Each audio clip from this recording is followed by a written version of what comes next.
Hello and welcome to Life After Lupus. My name is Andrea Lendy and I've written a book, Life After Lupus, What's Your Autoimmune Name? I know you can't read the letters, they're probably backwards for you, but just to give you an idea about what the book looks like.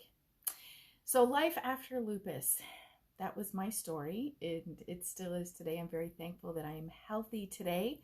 I was diagnosed with lupus when I was in my 30s, early 30s, started getting sick. My body just broke at 30 years old. I had worked it and worked it and worked it, and it was not going to do one more thing for me. So I'd run it out of energy. I had been flying airplanes and teaching people how to fly airplanes and logging a whole bunch of time and doing night classes and working full time besides that. And I'd often be found eating a bowl of cereal. Lucky Charms was my favorite back then, right before bedtime. Grabbing fast food along the way, and those things just weren't healthy for me. They're really, truly not healthy for anybody. Didn't support me, and my body was not going to work for me.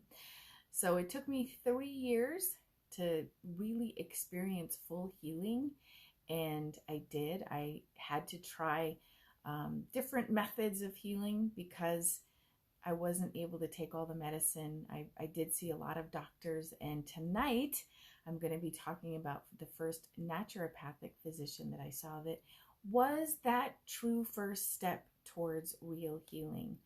And I'll be forever grateful for that step because it has led me to where I am today. So I'm very, very thankful. So as we talk here a little bit tonight, this next chapter, it's titled The Journey Toward Healing. And again, I'm grateful for every step I took toward that. The first appointment I had with the naturopathic physician was full of questions by the doctor and a really long questionnaire that had to be filled out. And if any of you have seen someone who is all about health and wellness, maybe a chiropractor, a naturopath, even a DO, whatever, you usually go in and have to fill out this super long questionnaire, and it's tons of questions, not to mention then the more questions they ask you as they're sort of interviewing you, trying to figure out what is happening, what's going on with your body, and how they can assist. So I filled out a whole bunch of questions and answers. He seemed to want to know every minute detail of my life, my health, and my body. After an extremely long interchange, he advised a week of no solid food. My stomach was in such distress, and that was causing significant breathing problems. I couldn't get a full breath because my diaphragm just wouldn't open because my stomach was literally in that much distress. But I wasn't able to put all of that together until I saw this naturopathic physician, and he recommended this week of no solid food. He prescribed a powder that turned into a liquid meal replacement packed with the highest quality nutrition that would ultimately sustain me for the next 90 days. And interestingly enough, that liquid nutrition, that powder was called Sustain. And it did. I loved that drink. It was so healing to my body, and somehow my body just knew that, and I loved the taste of it when so many other people didn't. I just couldn't get enough. And every time, every day that followed just kept getting easier and easier for me in terms of my stomach. I took on the challenge because I was desperate for anything that would alleviate the tremendous pain I was in. I think we finally get to the point, sometimes maybe we need a surgery or whatever, and or we're finally willing to do it because we hurt so terribly bad. And that's the place I was in. And so I was willing to do whatever he told me to do. Day by day, my stomach pain eased a bit, and by the end of the week, I was enjoying the benefit of lessened pain so much that I didn't want to start eating food. I called the doctor, which was a little unusual. I think it was a Friday afternoon, closer to evening. And you don't want to bug the doctor. But I thought, I just need to call him and say, do I have to start eating? So I did. I called, I reached out, and to my surprise, he actually answered. He answered his own phone. His response was anything was unlike any other that I had received from any previous doctors. He told me that I was blessed, blessed to feel no need to start eating right away and to continue on the liquid meal replacement until he could see me again. So he actually told me, yeah, don't start eating if you feel like you're in a better place not to eat. And if it feels right for you not to eat, he said, you're blessed. Give your body, your stomach. I didn't know this at the time, but our stomach, our whole intestinal tract, our gut, like all that stuff that's inside, it needs rest. And as human beings, we don't often give it rest. We give our whole bodies rest when we sleep.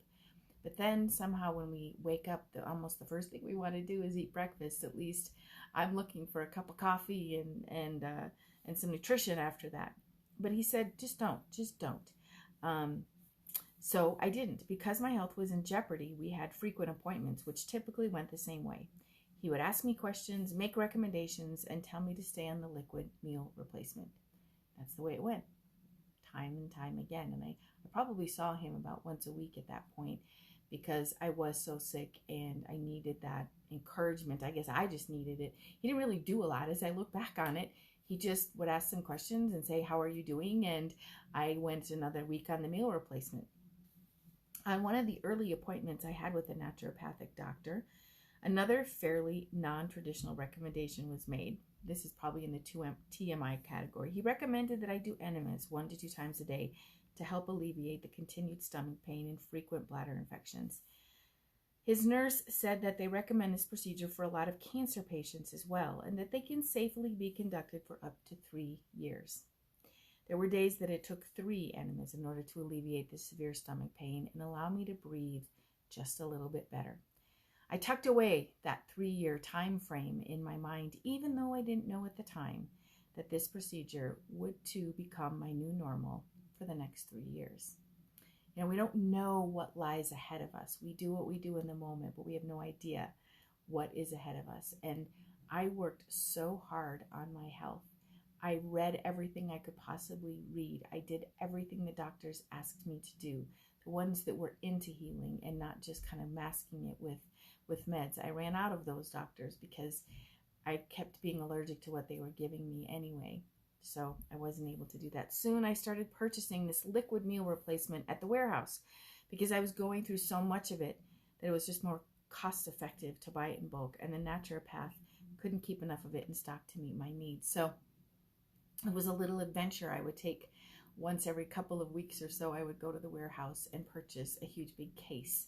I was spending at least, I want to say it was at least $600 a month to be on this liquid meal replacement, but it sustained me and it gave me the nutrition I needed. It gave my intestines and my stomach the rest that it needed to heal.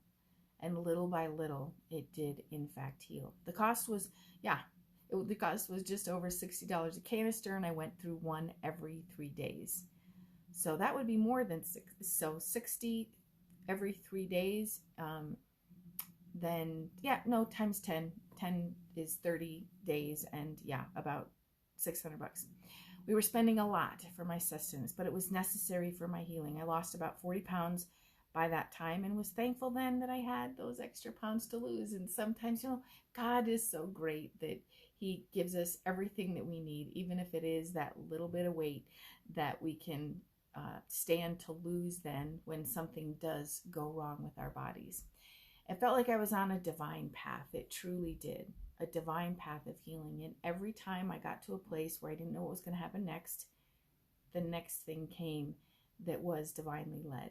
And I just listened to the gentle whispers of God during this time. I was so sick. And I think when we're as sick as I was, like there were many nights I went to bed not knowing if I would get up the next day.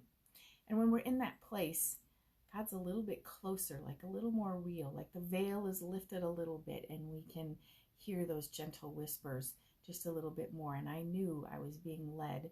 Every person that I met that I needed to meet during that time of healing, I met. And it was just at the right time, a new transition. And so I just lived in those precious moments. They truly were precious because it just felt like this divine little bubble around me, carrying me where I needed to go. And I had to work at it. I did. I had to work really hard at getting well. There were things I did maybe a lot of people wouldn't do. But at 30, I just couldn't imagine being sick for the rest of my life. I mean, what kind of a life would that be, to be faced with illness over and over? I mean, one catastrophe after another, one medical emergency after another, and I just didn't want to face that. And so I was thankful. Read everything I could. I read everything I could about cancer patients who got well, because I really felt like if I did what they did, I would get well too. And that's exactly what happened. It wasn't the instantaneous overnight healing. My body healed cell by cell, one cell at a time. And as I did the right things for my body, it continued down that path of healing. And sometime later, well past when I was well, I remember watching a PBS special with Deepak Chopra, and he said, every 3 bodies, it's funny how every 3 years, our body basically makes a new body. All the cells are renewed in our body. And I looked at my husband and I said, that's what I just did. I fed it nothing but organic vegetables and this sustained drink, and that little by little healed my body. And I was soon a well young woman who then we were able to have our 3 wonderful children, our boys, and they're now grown up. It's amazing how you pack all this into a life. I feel like I was just 15 and now I'm much, much older than that. So I share some of these experiences with you to give you a space of hope, and knowing that we can live healthy lives as we do the right things for our bodies. There's so many things that are coming against us, though. I mean, there are all these fast food restaurants, and there's all these things in grocery stores that we buy, and we just accept that they're healthy and that we'll survive on them. But I am telling you that we don't. So I would love to encourage you to continue on with your health journey. Pursue the things that will make you well, help you feel good, reduce the inflammation. Inflammation is huge. And I still have some of that here and there. And I link it back to, oh, I ate this, or, oh, I came into contact with this and my body doesn't like that.